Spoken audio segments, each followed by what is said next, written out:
The great chamber floated in the darkness of space, a massive ring of metal and glass that caught the light of distant stars. Inside, the Galactic Council met to decide the fate of worlds. Today they would make a decision that would change everything, though they did not know it yet.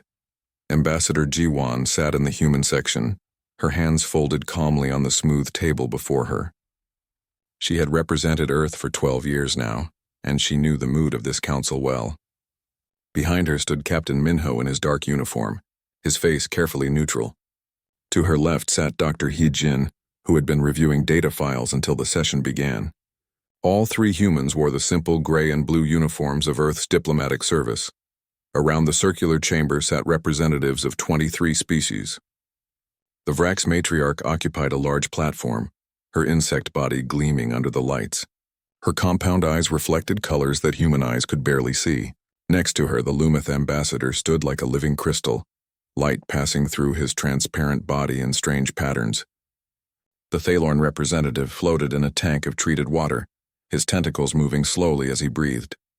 These were the elder species, the ones who had built the council 3,000 years ago.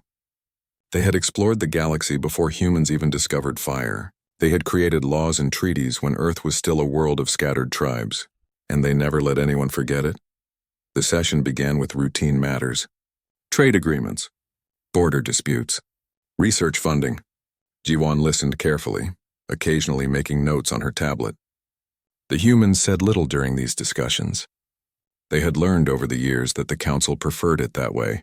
Then came Resolution 447. The Vrax matriarch raised one of her sharp limbs, and the chamber fell silent.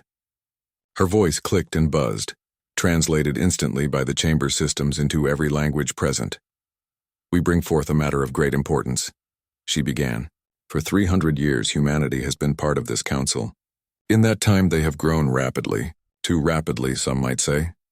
Jiwan felt Minho shift slightly behind her, but she kept her expression calm. "Humanity expands into space without proper consideration," the matriarch continued. "They establish colonies on worlds we have deemed unsuitable. They deploy military forces without consulting proper channels. They act as if the rules that govern the rest of us do not apply to them." The Lumith ambassador's voice chimed like bells. "We have observed this pattern with concern.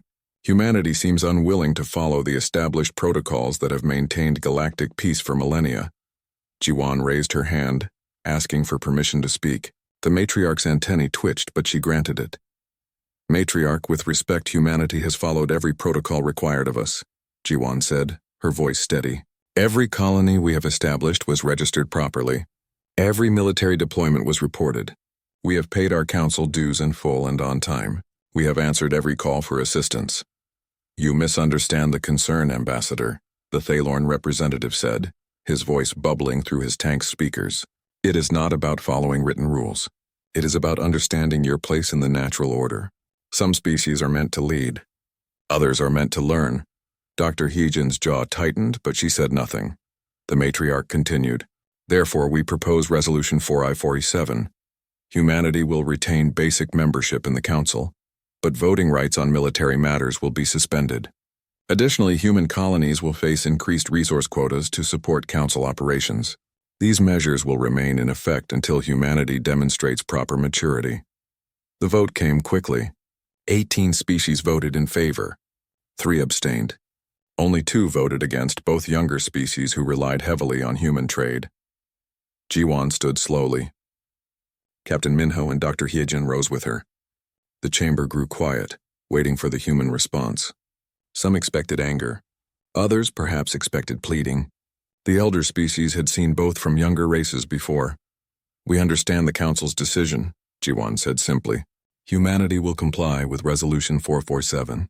She bowed, a gesture of respect from her culture. Then she walked toward the exit, her colleagues following. No shouting. No threats. No dramatic promises of revenge. The Vrax matriarch clicked her mandibles in satisfaction. Finally, they learned their place. The Lumith ambassador chimed in agreement. Perhaps in a few centuries they will be ready to participate fully again. What none of them noticed was the look that passed between the 3 humans as they left. It was not anger exactly. It was something else. Something like resignation mixed with a cold kind of certainty. The door sealed behind them and they walked through the outer corridors of the station in silence. Only when they reached their private shuttle did Captain Minho speak. "So they finally did it," he said quietly. "Yes," Ji-won replied. "I expected it last year, honestly. They have been building toward this for a while." Dr. Heejin looked out the window at the council station growing smaller as they departed. 300 years of partnership. 300 years of humans maintaining their stations, protecting their borders, solving their problems. And this is how they show gratitude. "They do not see it as something requiring gratitude," Ji-won said. "To them, we were doing what was expected. What younger species should do for their elders." Minho activated the shuttle's communication system, opening a secure channel to Earth. "Should I begin the recall procedures?" Ji-won was quiet for a long moment, looking at the stars outside the window. Finally, she nodded. "Yes, begin the recall. All humans in council space. Military, civilian, research, medical, everyone. We are going home." "They will complain," Heejin said. "Let them," Ji-won replied. "We have followed their rules for 3 centuries. We have done everything they asked and more.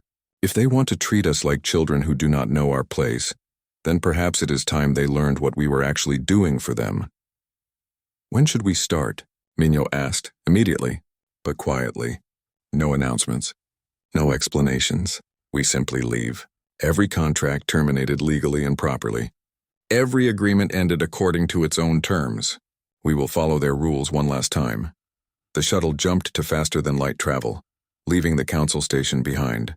Inside, the council members were already moving on to other business, satisfied that they had put humanity in its proper place. They did not know that they had just made the biggest mistake in the history of the Galactic Council. They did not know that within months their entire civilization would begin to crumble. They did not know that the quiet, hard-working humans they had dismissed were the only thing holding their ancient empire together. But they would learn. Soon enough, they would all learn. The first sign came 3 weeks after Resolution 447 passed. A Vrax trading station near the border world sent an urgent message to the council. The human merchants who had been coming every week for 20 years had stopped arriving. Their regular delivery of processed metals and electronic components simply did not show up. The station master was annoyed, but not worried. Humans could be emotional, he thought. They would return when they realized they needed the trade credits, but they did not return. And it was not just one station. Across council space, human merchant vessels began turning back toward Earth territory. Trade routes that had operated smoothly for decades suddenly went dark. Markets that relied on human goods found their shelves empty.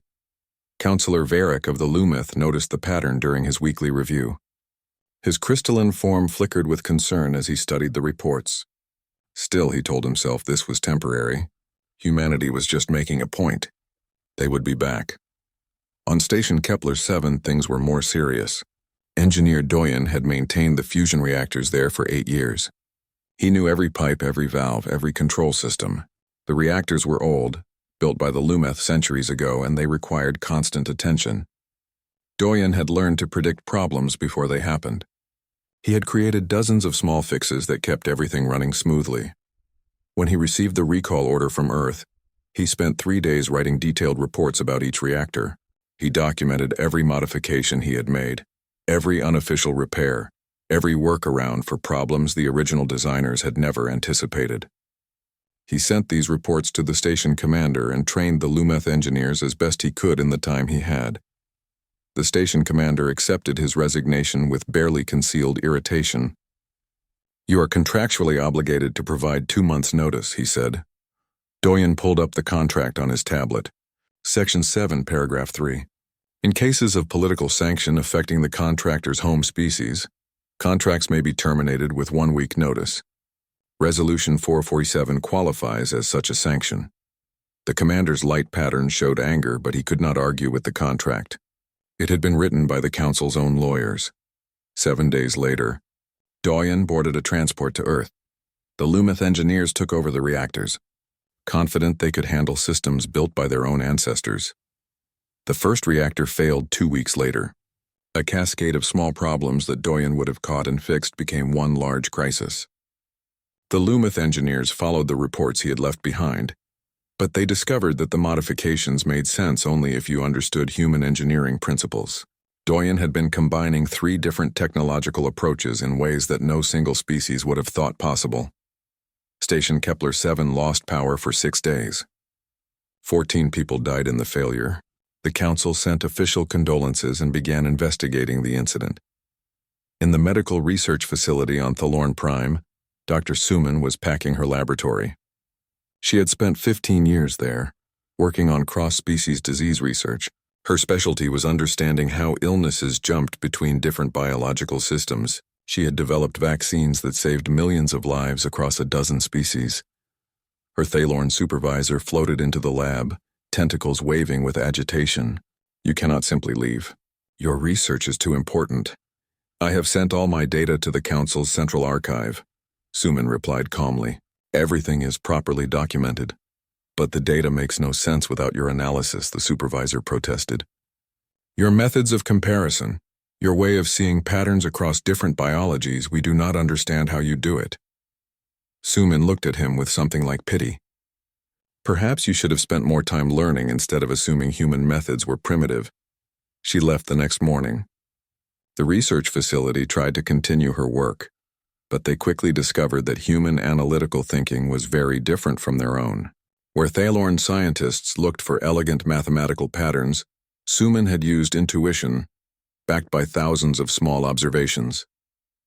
Where they built careful theoretical models, she had trusted controlled experimentation and practical testing. Without her, the research program stalled. 3 major vaccine developments stopped halfway to completion. The Council noted the problem and began recruiting new scientists, but none could pick up where Suman had left off.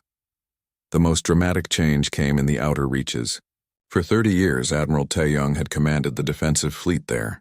The outer reaches were a buffer zone between Council space and the territory of the Ravagers, a hostile species that attacked any ship or colony they encountered. The Ravagers were not sophisticated, but they were numerous and aggressive.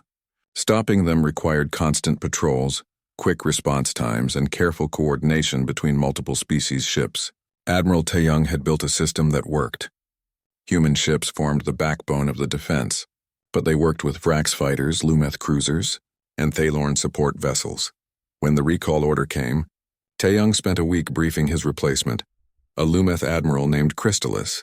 He showed him the patrol routes, explained the response protocols, and provided detailed information about Ravager tactics. Admiral Crystallis listened politely, but his light patterns suggested boredom. "We Lumeth have been conducting military operations for 3,000 years, Admiral.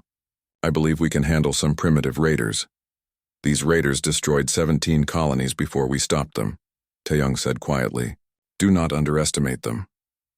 "We will manage," Crystallis replied. The human fleet withdrew in perfect formation, every ship returning to Earth space. The Council publicized the moment, showing that they could indeed operate without human military support. They were not children who needed human protection. The Lumeth fleet took up positions in the outer reaches. Admiral Crystallis organized his ships in the traditional Lumeth defensive pattern, a mathematical arrangement that looked beautiful on tactical displays. The Ravagers attacked 4 days later. They came in scattered groups from multiple directions, probing for weaknesses. This was their standard approach, one that Taeyong's forces had learned to counter over the years. The humans would respond with flexible formations, adapting to each attack and learning the enemy's patterns. The Lumeth formation did not adapt.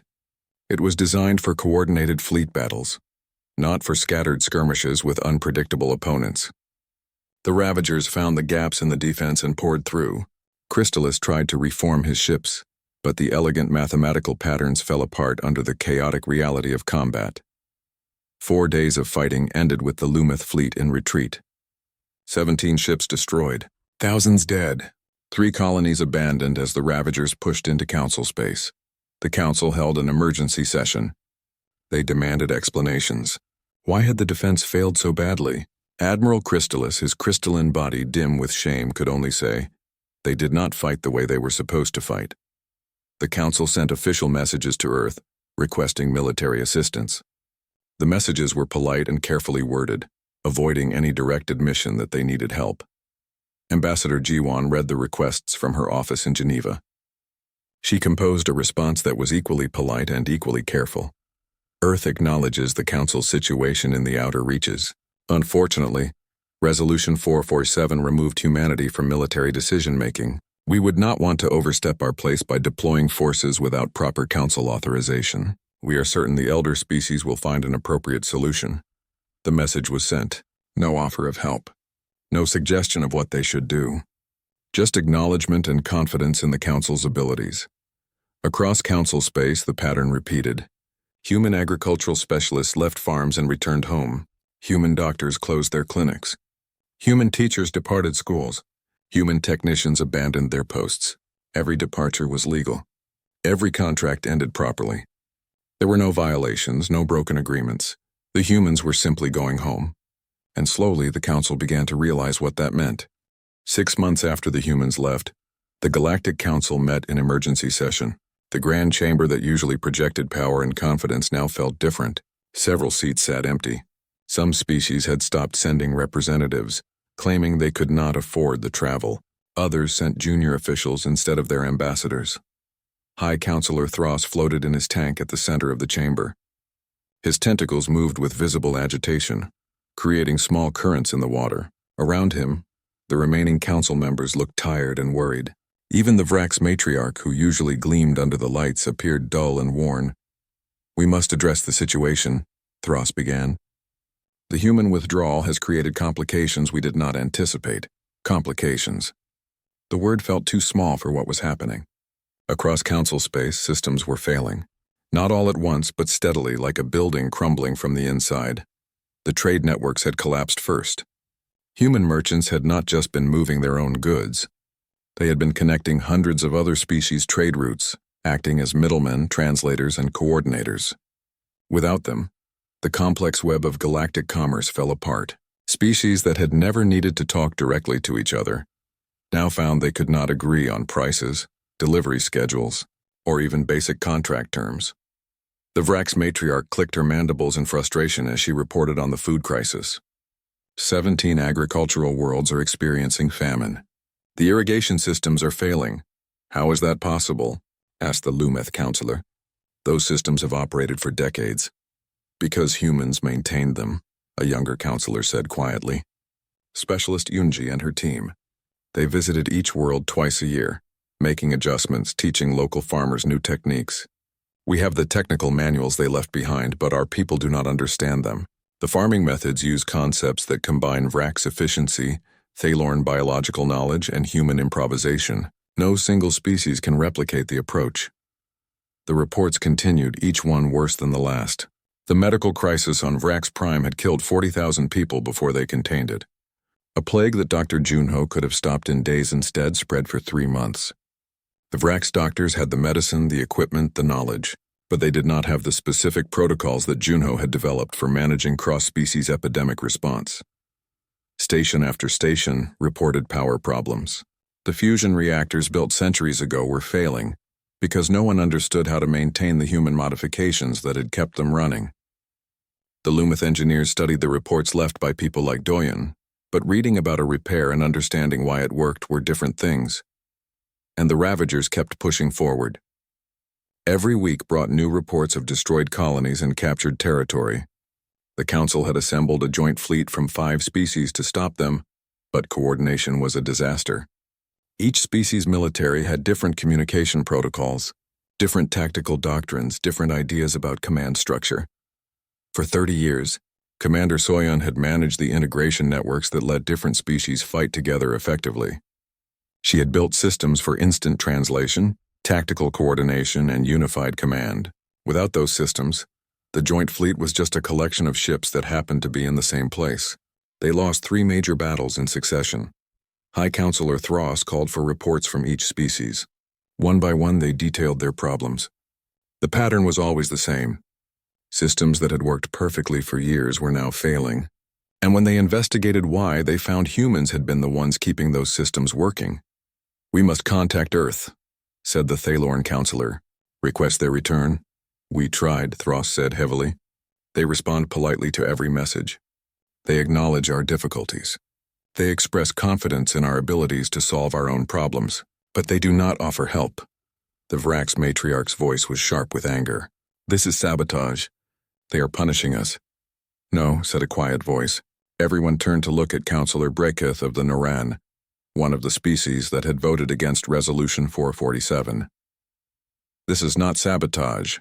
Sabotage would be destroying things. The humans have destroyed nothing. They simply stopped doing things for us. That is the same thing, the matriarch insisted, is it? Breketh asked. When a child learns to walk, the parent eventually stops carrying them. Is that sabotage? Or is that teaching the child to use their own legs? The chamber fell silent. No one wanted to acknowledge what Breketh was suggesting. We are not children, the Lumith counselor said, but his voice lacked conviction. Then why can we not maintain our own stations? Breketh asked. Why can we not coordinate our own fleets? Why can we not manage our own farms? These are things the humans did, but they are not things only humans can do. Are they? More uncomfortable silence. Finally, Thros spoke again. We need to contact Ambassador Jiwan directly. Not a formal council message. A personal communication. They agreed, though several counselors looked unhappy about it. The pride of the elder species resisted the admission that they needed help, but the alternative was watching their civilization collapse around them. The communication was arranged. Jiwan's hologram appeared in the chamber, projected large enough for everyone to see. She looked the same as always, calm and professional, wearing her gray and blue uniform. Counselors, she said politely, how may I assist you? Thros began carefully. Ambassador, we acknowledge that there have been some difficulties since humanity's withdrawal from council operations. I have read the reports, Jiwan said. You have my sympathies. These are challenging times. We would like to discuss the possibility of human personnel returning to their previous positions, Thros continued. With appropriate compensation, of course. I see. And has Resolution 447 been rescinded? That is a complex political matter, the Lumith counselor interjected. It would require extensive debate and voting. Then I am afraid humanity cannot help, Jiwan said simply. Resolution 447 made the council's position clear. We are too immature to be trusted with full participation. It would be inappropriate for us to take on major responsibilities while being denied basic voting rights. Ambassador, please, Thros said. People are dying. Colonies are falling. Surely we can find some arrangement. Jiwan's expression did not change, but something in her eyes grew colder. People have been dying for months, Counselor. Where was this urgency when we were the ones doing the work? For 3 centuries, humans maintained your stations, fought your wars, healed your sick, and fed your hungry. And when we asked for respect, for equal treatment, you told us we did not know our place. The chamber was absolutely quiet now. Do you know what the worst part was? Jiwan continued. It was not the insults or the dismissals. It was the assumption that our work was worthless, that anyone could do what we did, that we were easily replaced. You never noticed how much we were doing because you never had to think about it. We acknowledge that we underestimated human contributions. Thros admitted. You did more than underestimate, Jiwan said. You insulted every human who served this council faithfully. You implied that our work was beneath notice, that we were children playing at important tasks. So we left you to handle those tasks yourselves, and now you are learning just how much work it actually was. What do you want from us, Ambassador? The Vrax matriarch demanded. Jiwan smiled, but there was no warmth in it. I want you to understand. I want you to realize that civilization is not maintained by ancient lineage or assumed superiority. It is built by people who show up every day and do the work that needs doing. For 300 years, humans were those people. We held your alliance together while you took all the credit. We are willing to negotiate, Thros said. When you are ready to offer real equality, not just promises, then we can talk. Jiwan replied. Until then, I wish you luck with your difficulties. I am confident that the elder species with 3,000 years of experience will find solutions. After all, you do not need help from children. The hologram disappeared. The council members looked at each other, and for the first time they began to understand what they had lost. The message came through on Captain Minho's desk at military headquarters in Seoul. He read it twice, then called Admiral Taeyong to his office. They stood together looking at the holographic display showing the outer reaches. Red markers indicated Ravager-controlled territory. There were far too many red markers now. They have taken 12 more colonies in the last month, Taeyong said quietly. That is 47 since we left. The joint fleet? Minho asked. Destroyed. Again. This is the 4th fleet they have assembled. Each one falls apart the same way. No coordination, no unified command, each species fighting their own separate battle while the Ravagers pick them off one by one. Minho pulled up casualty reports. The numbers made him feel sick. Hundreds of thousands dead, millions displaced, all because the Council could not figure out how to make different species work together effectively. "We could stop this," Taeyong said. "One battle group. 2 weeks. We know how to fight the Ravagers." "You want to help them," Minho said. "It was not a question. I want to save lives. The people dying out there did not vote for Resolution 447. They are farmers, teachers, ordinary workers. They do not deserve to die because their leaders were arrogant." Minho understood. He felt the same pull, the same desire to help. That was the human way. See a problem, fix it. See suffering, end it. But he also understood what Ambassador Jiwon had explained to all of them. "If we help now, they learn nothing," Minho said. "They will think they can insult us, dismiss us, treat us like children, and we will still come running when they need us. The cycle will start again." Taeyong nodded slowly. "I know, but it is hard to watch. It was hard." Every report made it harder. The medical crisis on Vrax Prime was just the beginning. Without human doctors and medical researchers, plague after plague spread through Council space. The Thaylorn had excellent medical technology, but their doctors preferred research to patient care. The Vrax had skilled surgeons, but they struggled with the biological differences between species. The Lumith understood medicine as pure science, but they lacked the practical experience of dealing with actual sick people. Dr. Junho had trained hundreds of medical students from dozens of species. He had taught them not just medicine, but how to adapt their knowledge to unfamiliar biology, how to improvise when standard treatments did not work, how to stay calm when patients were dying and resources were limited. His students tried their best, but without human mentors to guide them, they made mistakes. Simple problems became complex.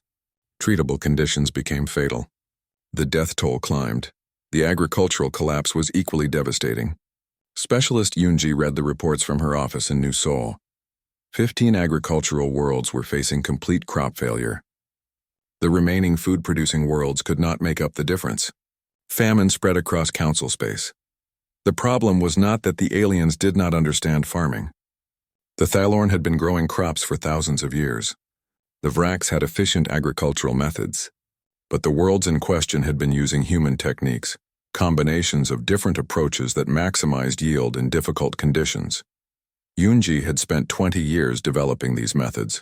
She had taken Vrax efficiency, added Thaylorn biological knowledge, mixed in human adaptability, and created something new, something better than any single species could achieve alone. The manual she left behind explained what to do, but not why it worked. The local farmers followed the instructions and failed because they did not understand the principles. "Should we send advisors?"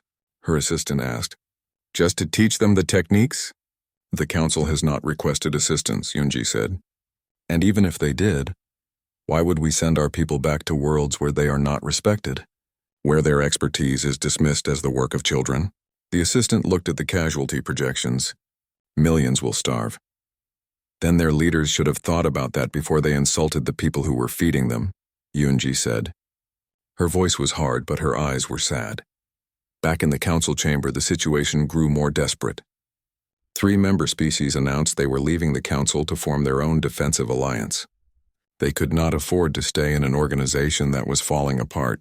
4 more species teetered on the edge of collapse, their economies destroyed, their people starving. The Thaylorn approached humanity with a secret offer. High Counselor Thross sent a private message to Ambassador Jiwon, bypassing the official Council channels. "We can restore your voting rights," the message said, quietly. "Without a full Council vote. Just return your people to essential positions. Help us stabilize the situation. We will work out the political details later." Jiwon brought the offer to Premier Yuna and the Human Assembly. They debated for 3 days. The chamber in Geneva filled with arguments. Some wanted to help immediately. Others insisted they hold firm. Premier Yuna listened to all sides, then made her decision. "We decline. The Council must learn this lesson properly. If we return now, saving them from the consequences of their actions, they will learn nothing except that humans will always be there to rescue them. They will respect us even less than before. But people are dying," one assembly member protested. "People have always been dying," Yuna replied. For 3 centuries, humans died fighting the Council's wars, maintaining the Council's stations, protecting the Council's colonies. Did they give us equal voting rights? Did they respect our sacrifices? No.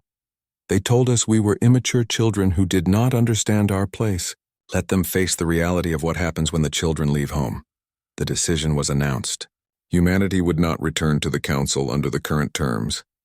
The message was delivered politely, diplomatically, but the answer was firm. No, the collapse accelerated. Station Kepler 7, which had survived the first reactor failure, experienced a complete power system breakdown. The station had to be evacuated. 15,000 people lost their homes, their work, everything they had built.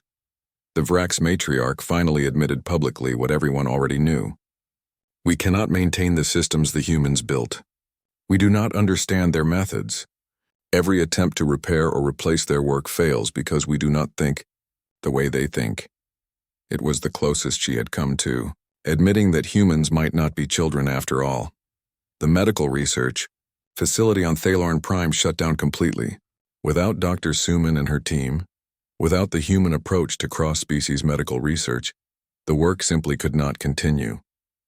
3 critical vaccine programs were abandoned halfway to completion. Diseases that could have been prevented would now kill millions. In the outer reaches, the Ravagers conquered their 50th colony. They were not even meeting serious resistance anymore.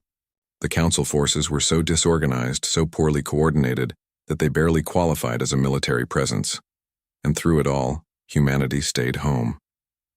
Their borders were secure. Their colonies thrived. Without the burden of supporting the Council, human civilization flourished. They established new colonies, improved their technology, built stronger defenses. They proved that they did not need the Council at all. The Council, meanwhile, was learning that they had needed humanity far more than they had ever imagined. Captain Minho received regular intelligence reports showing the deteriorating situation. Each report was worse than the last. He filed them carefully, making sure every detail was recorded. Someday, when this was over, these records would show exactly what had happened. They would show what the Council had lost when they dismissed the people who had been holding their civilization together. How long before they break? His aide asked. Minho looked at the latest casualty figures. Soon, they are already broken. They just have not admitted it yet. 2 years after Resolution 447, a diplomatic shuttle approached Earth. It was not a message this time, not a hologram or a recorded transmission. It was an actual ship carrying actual representatives of the Galactic Council. High Counselor Thros himself led the delegation. The fact that he had left his homeworld for the first time in decades said everything about how desperate the situation had become. With him came representatives from the Vrax, the Lumeth, and 5 other species. No guards, no displays of power. Just tired officials on a mission they had resisted for far too long. The shuttle landed in Geneva, where the human government had agreed to receive them. No grand ceremony waited for them. No cameras or public speeches. Just a simple arrival at a diplomatic facility, the kind of ordinary meeting that happened thousands of times across human space. Ambassador Jiwan met them at the landing pad. She had been promoted to Secretary of Interstellar Affairs, but she still wore the same gray and blue uniform. Behind her stood Premier Yuna, Admiral Taeyong, and several other human officials. High Counselor Thros, Jiwan said formally. Welcome to Earth. Your journey was long. Please come inside. We have prepared quarters for you.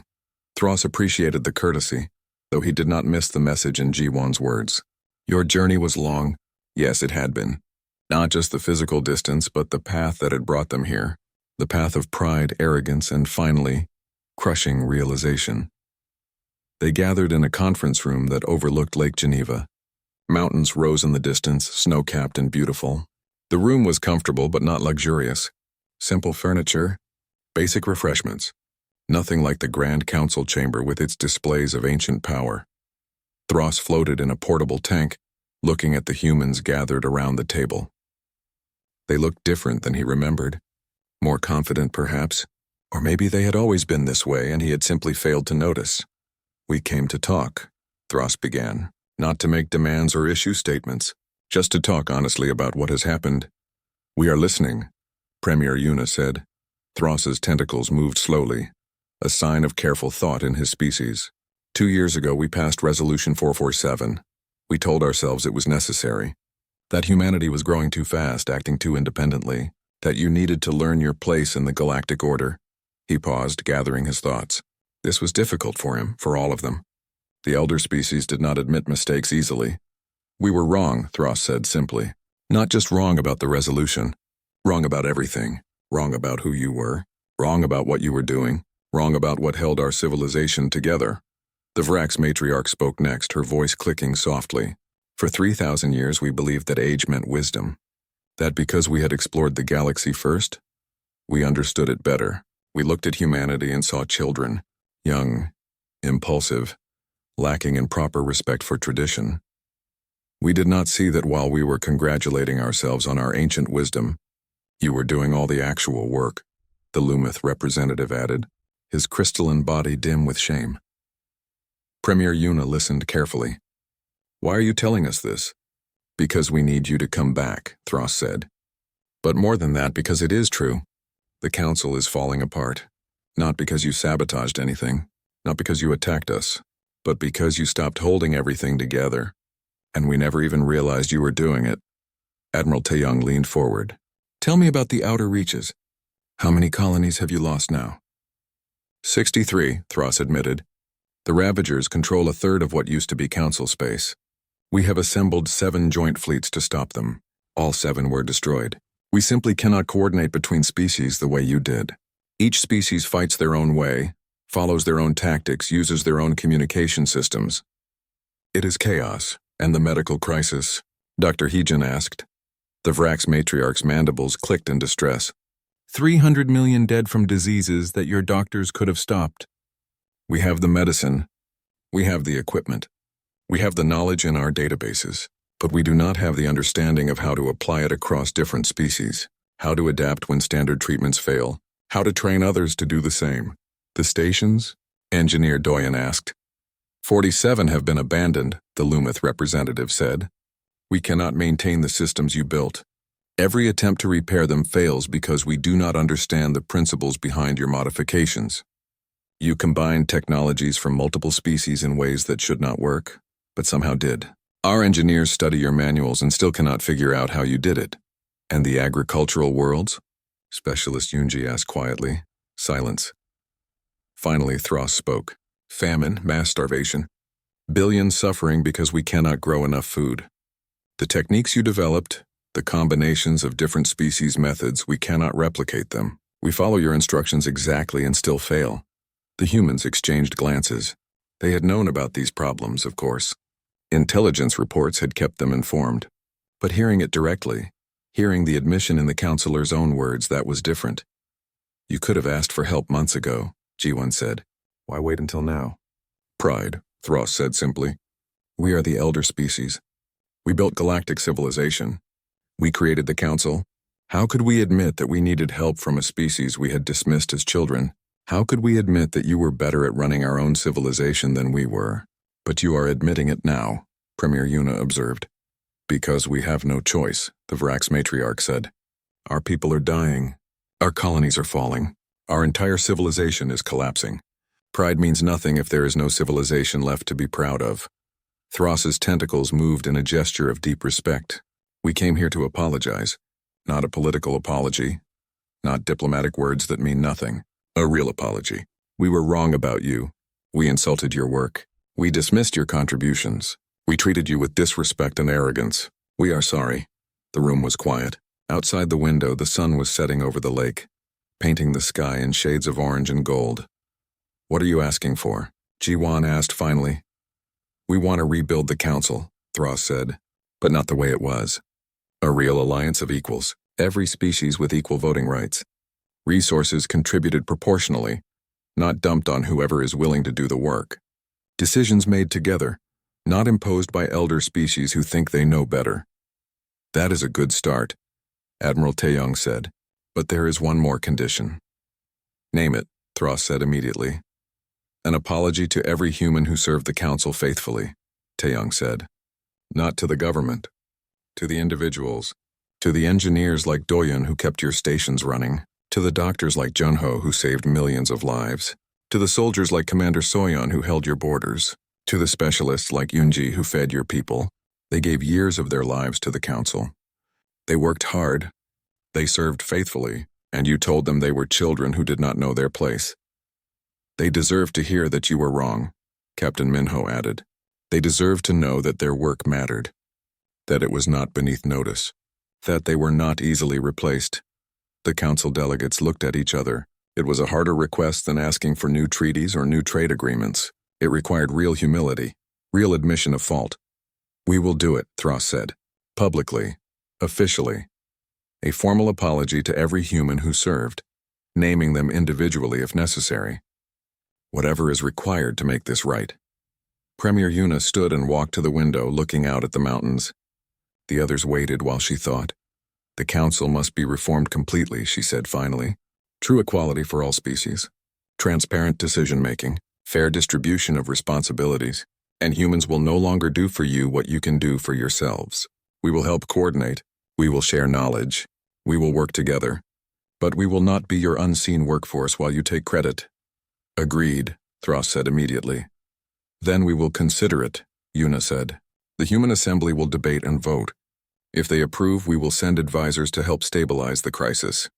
After that, we will negotiate the new council structure. But understand this, we are not returning to the way things were. That council is dead. If we build something new, it will be as equals or not at all. That is all we ask, Thras said. The meeting continued for hours, working through details and possibilities, but the essential point had been made. The council had admitted its mistakes. The elder species had learned painfully and slowly that civilization was not maintained by ancient lineage or assumed superiority. 3 months later, the first human advisors returned to council space. Not workers this time, not subordinates doing tasks beneath the notice of elder species. Advisors who taught, guided, and gradually transferred knowledge back to the species who needed it. The new council was formally established a year after that. Every species had equal votes. Humanity held no special position, asked for no special treatment. They were simply one species among many, contributing their share and expecting others to contribute theirs.